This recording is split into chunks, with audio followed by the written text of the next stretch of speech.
ela. Presta atenção, eu falei no primeiro encontro nosso aqui.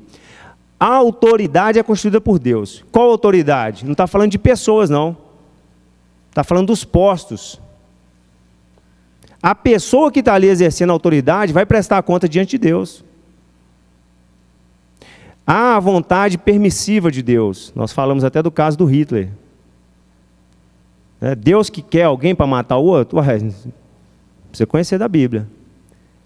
Acontece de alguém estar lá no poder e querer matar o outro? Acontece. Eu tenho que me sujeitar, né? A minha cidadania terrena não sobrepõe a cidadania celestial. Antes, importa servir a Deus do que aos homens. Então, se tudo aquilo que vai contra a minha fé, eu não me curvo, não. Porque se eu me curvar, nem perseguido eu sou. Se os apóstolos do primeiro século se curvassem, eles não eram perseguidos. Paulo pregou lá para Agripa, né? Paulo tomou chicotada, os discípulos. Então, olha para você ver, 7 a 12 anos de prisão. Você ia querer isso aí no Brasil? Né? Aí o que aconteceu? Me cortaram aqui? Não. Pastores se reuniram para orar, a cidade, o povo se mobilizou e o presidente revogou a lei. Aí eu pergunto, se a igreja se calasse, se omitisse, o que ia acontecer? Precisa entender o nosso contexto. Nós estamos num país democrático, então as pessoas precisam falar. Ah, não, cristão que participa de qualquer movimentação, cristão que vai para a rua está pecando. Oh, gente, você já ouviu falar de manifestação pacífica? Avisa a polícia, avisa todo mundo, ó, a gente vai fazer uma manifestação pacífica. Pois não, é direito constitucional. Bom dia, igreja. Amém. Acho interessante colocar essas questões, né? E a gente, todos nós, acho que navegamos aí pelo Facebook, pelo Instagram, e o que tem acalorado ultimamente é a questão do aborto, né? E o que a Bíblia diz a respeito do aborto? Alguém sabe? Né? Em qual situação Deus aprova aborto? Será que aprova? Né? Desculpa, né, eu acabar falando, querendo complementar, mas Salmo 139, de 13 a 16, fala que tu criaste o íntimo do meu ser e me teceste no ventre de minha mãe. Eu te louvo porque me fizeste de modo especial e admirável. Tuas obras são maravilhosas, disso tenho plena certeza. Meus ossos não estavam escondidos de ti, em secreto fui formado e entretecido como nas profundezas da terra. Os teus olhos viram o meu embrião, todos os dias determinados para mim foram escritos no teu livro, antes de qualquer deles existir. Deus não fala nada sobre aborto na Bíblia, mas Ele reconhece uma vida, antes mesmo de se formar ali os ossos, quando é embrião, Deus já reconhece e já faz planos para essas vidas. Amém. E nós vemos várias passagens falando sobre isso. Então, Deus não aprova o aborto. Muito Somos bom. cristãos, vamos apoiar quem aprova aborto? Muito bom você ter citado isso. E eu vou fazer um resumo aqui a respeito das leis, né, a serem aprovadas em Brasília. Então, como o irmão disse, a gente precisa ter um pouquinho mais de esforço da nossa parte para entender o que está acontecendo. Então, tem esses 2 primeiros projetos de lei aí, ó. Vamos lá para a parte sublinhada. O que isso daí vai resumir? Se forem aprovados, né, se forem convertidos em lei, os 2 projetos obrigariam as igrejas a recolherem impostos sobre dízimo, ofertas e contribuições. Isso impactaria na pregação do Evangelho? Precisamos conhecer quem está por trás desse projeto, né? Isso é fácil saber. O de baixo, né? Projeto 299. Se aprovado, reduziria programas evangelísticos no rádio e televisão a apenas 1 hora. Ué, a igreja nossa não tem condição de manter nem 15 minutos, né? Mas se a gente tivesse? E aí? Mas por que vai tirar o direito? A imprensa pode ficar cuspindo, né, vomitando coisas contra a nossa fé o dia inteiro. Aí, se há uma igreja que tem condição de manter, não pode. Projeto 6.398 contém artigos que estabelecem que só poderá fazer programas de rádio e televisão pessoas com formação em jornalismo. Então, quer dizer, tira dos pastores completamente o direito de evangelizar. Eu cheguei à Igreja de Cristo pelo programa Abra Sua Bíblia.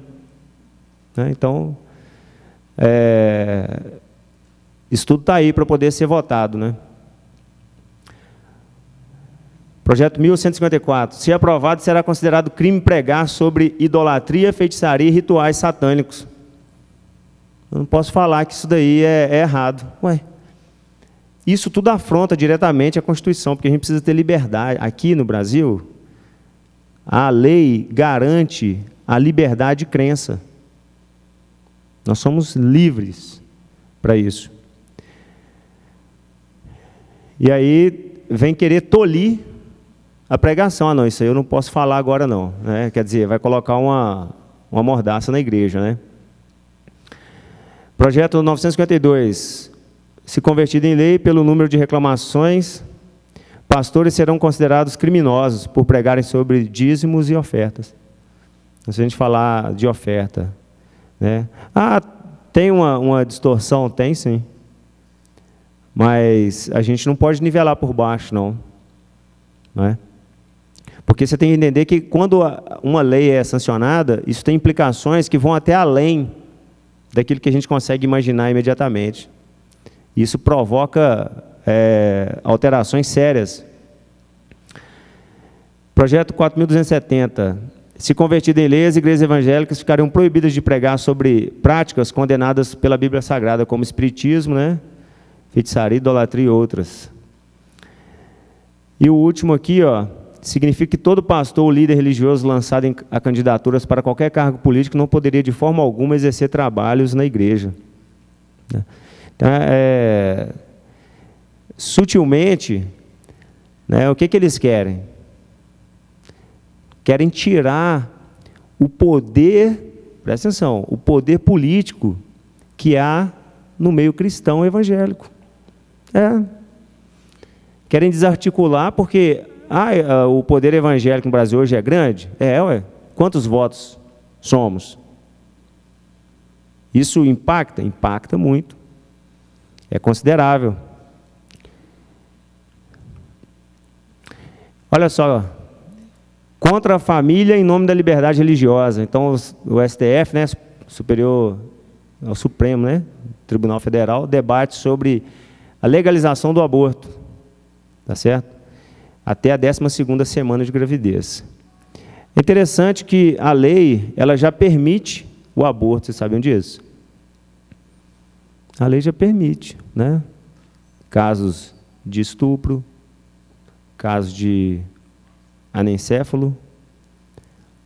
O que está sendo votado aqui? É o aborto como método anticoncepcional. Entende? Aí o que o irmão leu para a gente aqui nos Salmos, aqui, será que eu consigo achar respaldo bíblico para defender esse projeto político? Isso aí é um raio-x aí dessa questão de ideologia de gênero, né, identidade de gênero, orientação sexual. E aí, como eu disse, né, quando o Estado ele faz o povo refém, ele então vai disseminar os seus princípios, né? E um dos princípios tem a ver com a orientação sexual, né? Com essa imposição precoce, né, para as crianças a respeito desse tema, para uma mente que não está formada, quando isso aqui deveria ser tratado no seio familiar. Eu não aceito que alguém tire de mim o poder de educar e instruir meus filhos. Eu não aceito isso. Eu pago o preço. O que o cristão precisa saber sobre a política, né? Primeiro, o governo não deve impor religião. Você sabia que isso é bíblico? Quando Jesus falou, dai a César o que é de César e a Deus o que é de Deus, deixou bem claro. Não, existe uma vontade política e existe a vontade de Deus. Né? Então, que maravilha seria se essas duas vontades estivessem em sintonia. Mas, existe a vontade do governo, eu tenho que cumprir com a minha obrigação? Dentro daquilo que não afronta a vontade de Deus, sim. O governo pode ser mais pesado ou mais leve para mim? Sim. Por isso nós precisamos escolher bem. O governo não deve excluir a religião. Olha só, como que pode, né? A favor da liberdade religiosa, porque a Constituição é vigente. Olha como é que é sutil e diabólico isso. A favor da liberdade religiosa, então agora eu tiro os crucifixos das repartições públicas. Por quê? Não, porque eu estou defendendo a liberdade, né? Então todos têm o mesmo direito. Só que a ação é retirar de um país cuja maioria é cristã, né? A cruz. E aí fica até a pergunta lá, né? Será que eles vão tirar o Cristo Redentor também, né? Lá do Rio de Janeiro? Não é um monumento cristão? Então, há muita sutileza. 3, a gente precisa entender que os governos não são perversos, né? E demoníacos. Então, muitas vezes o cristão fala assim, não, falou que é política, passou uma propaganda política na minha televisão, vou ter que ungir minha televisão agora, né? Que está contaminada, né? Não. Nós precisamos se envolver, precisamos sair da preguiça, da rotina, entender, principalmente porque no dia 7 lá você vai ter que atuar. E a sua atuação está sendo olhada por Deus? Tá. O cristão peca por omissão? Peca. Quando ele sabe que deve fazer o bem e não faz, nisso, peca. A gente precisa entender que tem uma série de fatores. Nós, cristãos, nós sabemos que o ser humano, que é a carne, que o coração é enganoso, que o ser humano ele é corrupto, né? Ele é preguiçoso, ele quer as coisas fáceis, ele quer o caminho largo, né? A carne é isso. Mas nós, cristãos, a gente está esforçando para entrar pela porta estreita. A gente já assumiu essa batalha, mas o outro que está lá fora, não. Então, por isso que os projetos populares, igual eu falei aqui, não, agora eu vou pagar sua dívida, agora eu vou pagar sua conta de luz, sua conta de água, o gás.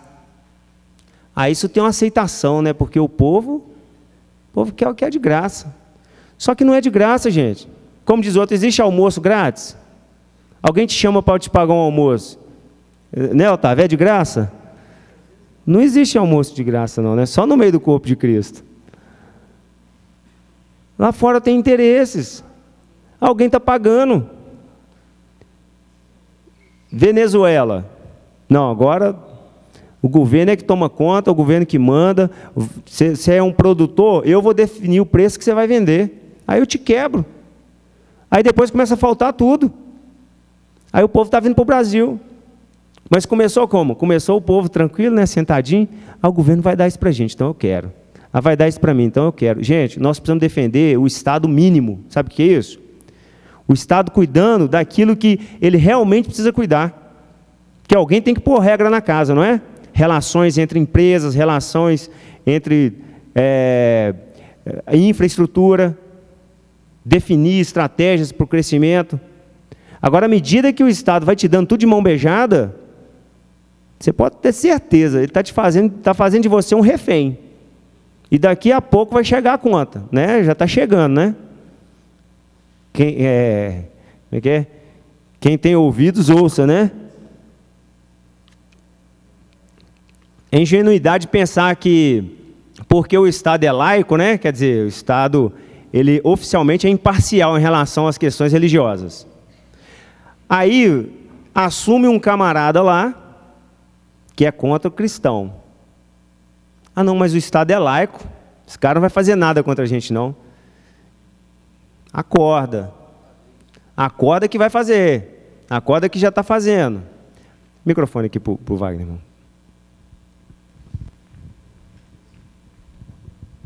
Irmão, vou tentar ser breve também para complementar aí, mas sem passar por cima do que você está falando. Você falou que o Estado é sutil, né? E citou o Estado ser laico e ele não vai fazer nada contra os cristãos. E, de fato, está fazendo, principalmente na educação dos filhos, né? Você citou por alto, né? E a educação dos filhos é uma missão dada por Deus para nós pais, né? Que temos que educar nossos filhos. E você vê que é sutil que eles já começaram mudando o nome do professor para educador. Professor, na minha época, ensinava português, matemática, química. Então, quando se muda, fala que é educador, então o professor vai exercer a função dos pais? Para reforçar isso, então, as crianças sofrem de espancamento, vamos levantar uma lei para proteger as crianças, a lei da palmada, e não a lei do espancamento. Então, já é bem sutil, né? O que a Bíblia diz com relação à disciplina física? Vocês sabem? A Bíblia aprova ou condena? Ela aprova. Aprova, né? Ela fala para você não tirar a vara, né? Não rejeitar a vara para o filho. Exatamente. E o que a sociedade prega? Hoje aqui não pode bater. Não pode ter disciplina física, né? Exatamente. Tem várias passagens, eu não vou ler não, mas se os irmãos quiserem olhar, pelo menos 3 aqui. Provérbios 23, 13 a 14, Provérbios 13, 24, Provérbios 22, 15. Para mim, a mais impactante é 13, 24. Quem se nega a castigar seu filho, não o ama. Quem o ama, não hesita em discipliná-lo. E a própria Bíblia diz que o Senhor, ele corrige aquele que ele ama, né? Então, isso é muito importante, você ver essa pequena palavra, né? Era professor, passou a ser educador, não é? A lei de tortura, ela já fala, né, que se você tiver alguém sobre sua tutela e você submeter maus tratos, ainda que psicológicos e tudo, aí vem com uma lei para poder tirar o direito à correção dos pais, entendeu? Então, você vê o seguinte, e isso acontece muito, por causa de um fato quase que isolado, eu nivelo todo mundo naquele ponto. Em vez de tratar o erro ali pontual, não. Aí eu causo um outro problema. Então, na verdade, são artimanhas, né, e janelas que o mal encontra para poder, aquela cunha, né, para poder entrar ali e desestabilizar. Pois não, irmão. Samir, você falou agora há pouco, né, da diferença do povo de Deus e você citou o povo lá fora. Mas a gente tem visto esses choques no povo de Deus. A gente tem visto esses comentários no Facebook, nas redes sociais. E eu te confesso que eu estou sendo até um pouco covarde, porque eu estou preferindo nem discutir. Porque eu já comecei a ligar algumas coisas, eu acho que não é coisa da minha cabeça, não. As pessoas que defendem, por exemplo, a questão da homossexualidade, normalmente tem algum problema da família ligado a isso. Entendeu? Eu estou falando homossexualidade, mas tem várias coisas. Então, assim, só que eu tô me vendo assim no ponto e falo assim, quer saber de uma coisa? Eu não vou nem falar nada. Agora, você acha que nós devemos... Qual que deveria ser a nossa posição em relação a isso? Eu acho não, né? Eu tenho certeza que nós continuamos sendo o sal da terra, né? A luz do mundo. E se a gente se calar, a gente vai estar sendo omisso e a gente não vai estar exercendo o nosso papel de influenciar as pessoas positivamente. Você não pode perder sua razão, tá? Porque essas pessoas, elas não têm argumentos. Quando você aperta um pouquinho, elas apelam. Quando ela apelar, você precisa manter seu domínio próprio, manter sua mansidão, entrar com a palavra, tá? Infelizmente, irmãos, o que você falou assim é verdade, me incomoda demais. Tem irmãos que não estão aqui agora, porque eu estou dando essa aula. Mas graças a Deus você está aqui. E você que está aqui, você precisa fazer a diferença. Tá? Então tem irmãos nossos que estão levantando a bandeira do diabo. Estão levantando a bandeira do diabo. Por quê? Porque talvez estão mirando um benefício próprio. Porque tiveram um benefício próprio no passado. Porque na visão ali medíocre, e o que eu falei, vender a fé, ué. Ué, se eu aceito um favor e para isso eu tenho que passar por cima dos meus princípios? Não é? Jesus contou a parábola do administrador astuto, depois você leia lá, tá? Lucas 16, ele vai falar que os filhos do mundo, eles são mais astutos que a gente, eles são mais espertos, sabe? E a gente às vezes fica muito preso. Pois não, irmã? Nós precisamos começar a olhar isso, não quando eles são um pouco maiores, também quando nenéns, pequeninhos. David, 1 ano, eu vou falar 6 ou 7, eu não lembro, falamos sobre Papai Noel. Próximo ano na escola, eles tinham aula de sexo. E não era mãe, pai, era companheiro. Nossa. E mostrou tudo. Eu estava chocado. Ter cuidado com seus filhos, ok? Eles estão ensinando. Eu fui o único pai que foi para essa escola. Nossa. Única. Eu falei, isso não é seu lugar para ensinar isso. Ah, mas nós ensinamos. Eu falei, para meu filho não. Mas ela falou, você era o único que chegou e falou alguma coisa. Nós, como cristãos, precisamos olhar tudo, não só isso. E precisamos agir. A minha esposa esteve na escola lá dos meus filhos essa semana. Chamou, qual que era a função? Diretor, falou assim, não, eu quero conversar com você sobre esse tema aqui, ó. Isso aqui não está certo, não é essa educação que eu dou para meus filhos, não. Isso aí você tem que ficar, deixa a criança pensar. Será que está sem tempo? Está com tanto tempo sobrando? Será que eles não precisam ver mais matemática, mais física, né? Português, ciências? Porque o jovem nosso que forma aí, gente, está dando dó. Tá? O cara pega um diploma hoje na faculdade aí que dá dó. O cara não serve para nada. Né? Só um minutinho. É preciso saber que os princípios de Deus... é preciso saber os princípios de Deus, primeira coisa. Por que eu falei dos jovens? Tem jovem que não sabe nem os princípios de Deus. Está levantando para bandeira de política. E sabe por quê? Porque o professor influenciou. Só por isso. Compra a ideia. O professor está ali falando horas e horas, durante anos, na cabeça do aluno. Como ele não tem conceito formado, o que vai acontecer? Vai engolir. Quando eu dei aula para os jovens lá, estava mostrando lá, né? Meus títulos, né? Minha história. E eu falei, gente, isso tudo aqui, esquece agora. Eu estou mostrando só para vocês que eu tenho para me falar, porque eu também fui professor e, né? Eu sou professor, né? Parei de lecionar tem pouco tempo.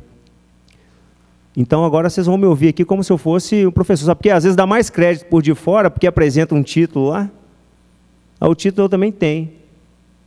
Mas será que ele conhece a palavra do jeito que eu conheço? Aí você pega e esquece a Bíblia e vai olhar para o camarada. Ímpio.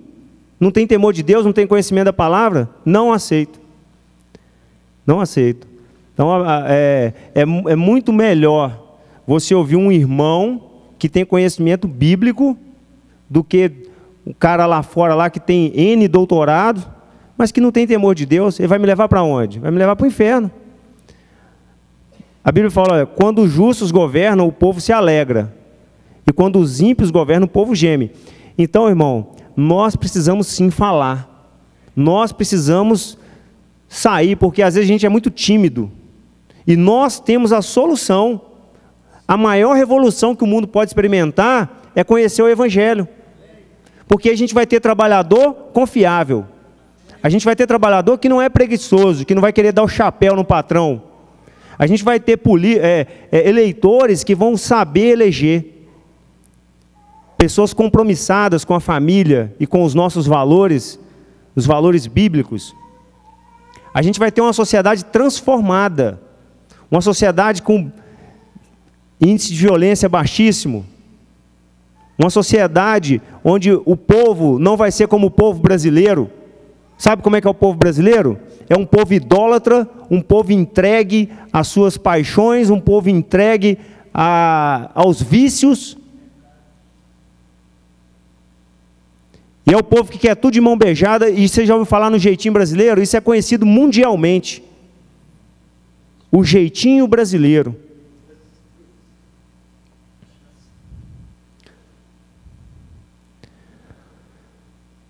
Filipenses 1, 27 a 28. Não importa o que aconteça, exerçam a sua cidadania de maneira digna do Evangelho de Cristo, para que assim, quer eu vá, os veja, quer apenas ouça a seu respeito em minha ausência, fique eu sabendo que vocês permanecem firmes num só espírito, lutando unânimes pela fé evangélica, sem de forma alguma deixar-se intimidar por aqueles que se opõem a vocês. Está vendo, irmão? Para eles, isso é sinal de destruição, mas para você, de salvação, e isso da parte de Deus. Não seja covarde. Se Jesus fosse covarde, a gente não estava aqui. Se os apóstolos fossem covardes, a igreja não tinha avançado. Se Pedro, naquele dia de Pentecostes, não tivesse levantado e falasse, não, eu vou fazer. Não importa o que vai acontecer, eu vou fazer. Eu vou deixar o Eugi falar primeiro aqui, que ele tinha pedido, depois deixa o senhor falar. Bom dia, irmãos, a paz do Senhor. Coerência do voto cristão é ter consciência de que você já foi eleito por Deus. Todos que se empenham por ela, aliás, não há política sem administração financeira, óbvio, mas todos que se empenham por ela entram na carreira do status quo, do interesse ao dinheiro. A mídia já provou que a maior corrupção social é, de fato, o mau uso desse dinheiro. Sem falar da Operação Lava Jato, da Polícia Federal, que cai em cima do dinheiro mal usado. O coração da maioria de quem segue a carreira política está no seu tesouro. Por isso que muitos se candidatam. Jesus disse em Mateus 6,24, ninguém pode servir a dois senhores, porque ou há de aborrecer-se de um e amar ao outro, ou se devotará a um e desprezará ao outro. Não podeis servir a Deus e às riquezas. Eu conheço muitos irmãos que ganharam bem, fizeram o nome e abandonaram um tchau-tchau para Deus. Será que eu estou voltando no nome da minha esperança nacional e eu perdeu ser achado na lista da caça da Operação Lava Jato? Será que quem me poderá me salvar se o dinheiro me fizer a minha cabeça? Um irmão evangelista da Igreja de Cristo colocou no Facebook, escrito assim, o 17 já está eleito. Lembra da aula passada? Pressão. Eu escrevi para aquele irmão, o meu também é 17. Jeremias 7.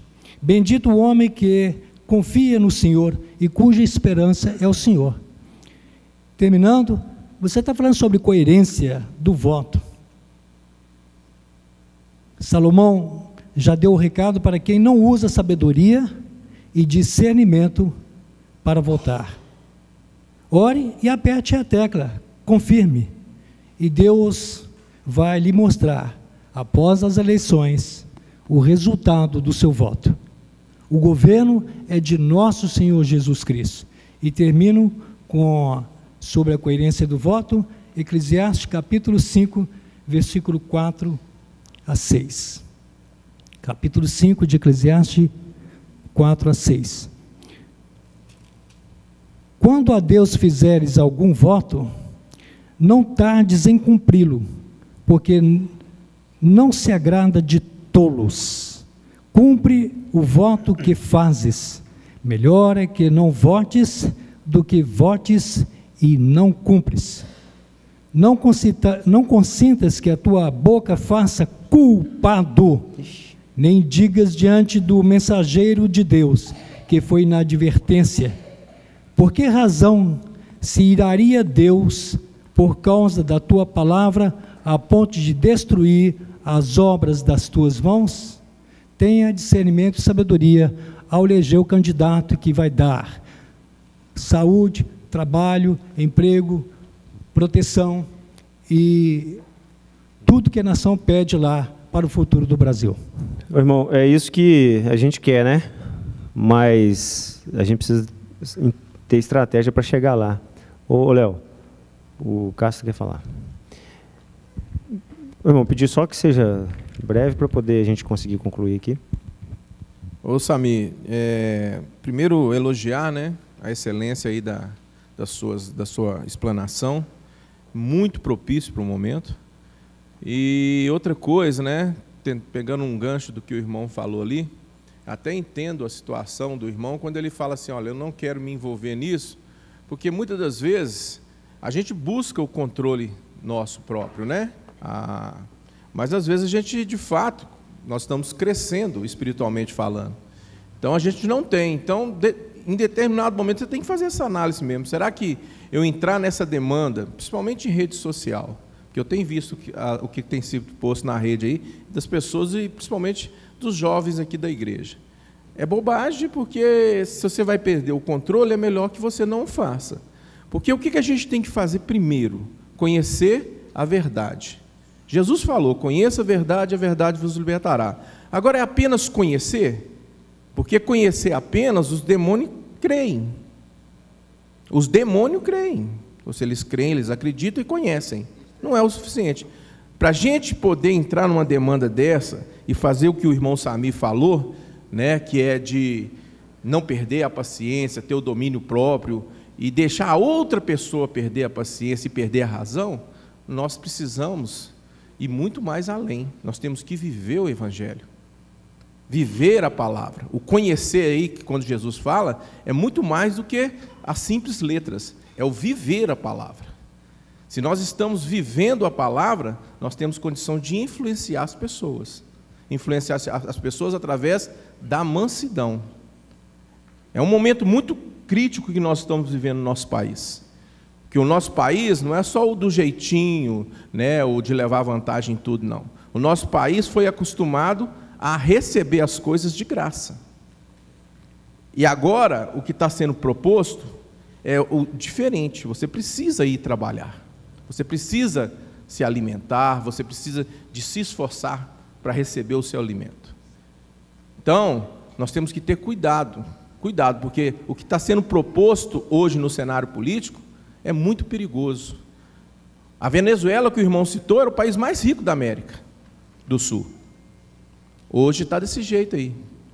Então, irmão, mais uma vez agradecer, muito, muito importante o que você está falando, e a gente tem que ter, sim, cuidado, né, com as nossas palavras, mansidão, e assim, eu entendo o seu lado, irmão, porque às vezes eu também tenho esse problema, às vezes sou muito explosivo, né, e falo aquilo que depois eu vou pensar, pô, não deveria ter falado isso.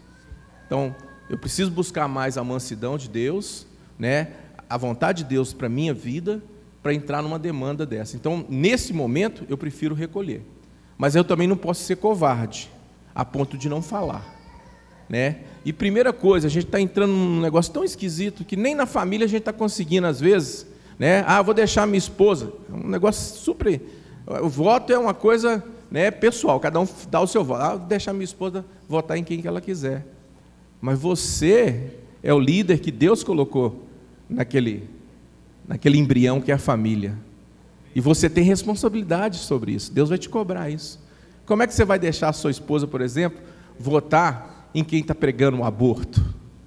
Então é muito importante que nós, como cristãos, como os filhos de Deus, conhecemos a palavra dele, mas não só no conhecer a simples palavra, mas viver a palavra.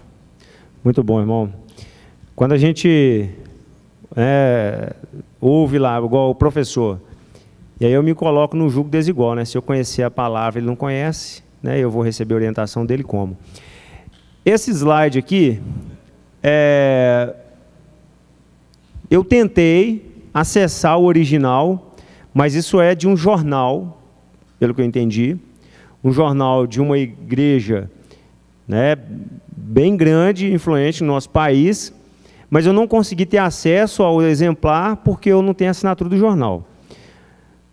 Temos que investigar? Temos. Eu perguntei, um irmão que estava por dentro falou assim, ó, está batendo aí, fulano de tal está batendo. Eu fiz questão de tirar o nome dos candidatos que estavam ali na frente, ó, A, B, C, D, E e F, são os principais candidatos, e temos ali os pontos. Então, por que está de vermelho ali? É porque a análise é feita nesse sentido, tá? Então, nós temos o tema ali, ó, liberação do aborto, casamento gay, liberação das drogas, ideologia de gênero, redução da maioridade penal, desarmamento da população, economia e embaixada em Jerusalém. São os pontos que a igreja achou interessante divulgar, porque fala assim, é opinião, né, de cada candidato em questões de interesse dos cristãos. Vale a pena investigar. Por que eu estou trazendo isso aqui? Por que eu tirei o nome dos candidatos? Porque o papel meu aqui não é falar qual candidato para você votar. Tá certo? Mas é falar para você ficar alerta, porque Deus vai te responsabilizar desse voto. E se você se vender por coisas desse mundo, você não é cristão. Não é, você está enganando você mesmo. A sua fé, os princípios cristãos, você não pode abrir mão deles. Se você abrir mão deles, você está abrindo mão da sua fé. Tá? Então, eu queria falar aqui mais coisas. Não é? Nós precisamos ser mais ousados. O que o irmão falou a respeito da família é importante, porque a minha família não pode estar dividida. Se eu estou vivendo o evangelho, se eu estou educando meus filhos, se eu estou me relacionando com a minha esposa da forma que a palavra orienta, por que a gente vai votar diferente? Se a igreja é de Cristo, se os princípios são os mesmos, por que a gente vai votar diferente?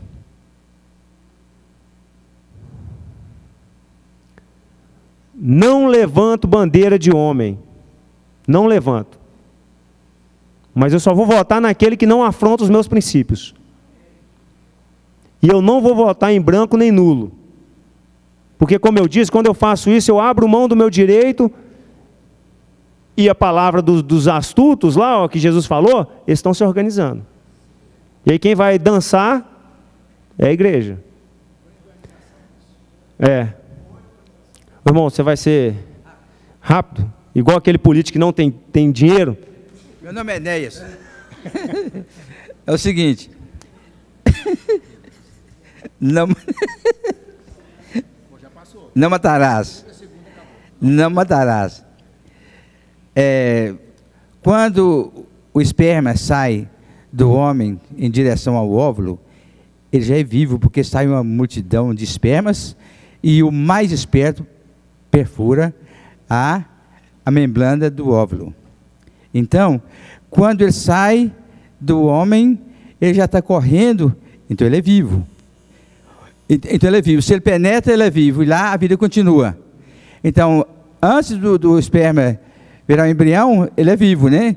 Então, como que a pessoa vai esperar 3, 12 semanas para poder matá-lo? Sem defesa. Caso eu pensar. Irmãos, o Wagner tem uma lista de partidos dos quais o cristão não deve votar. Não vou falar aqui na frente não, porque eu não me propus a isso. Mas quem tiver interesse, né, lei do menor esforço, né, pega o nome dos partidos, porque não vota no candidato agora, porque o candidato está bonitinho lá na televisão, não. Você entra no plano de governo, não tem ninguém afrontando. Eu fui lá no site do TSE ontem. Mas as leis que estão lá, elas afrontam.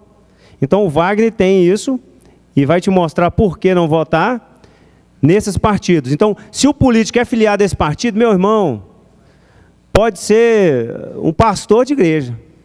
Está no partido errado, vai defender a causa errada, já deu um péssimo indício, né? Então, Deus nos abençoe, que a gente possa pensar mais na situação e agir de forma sábia. Obrigado, irmão. Deus abençoe.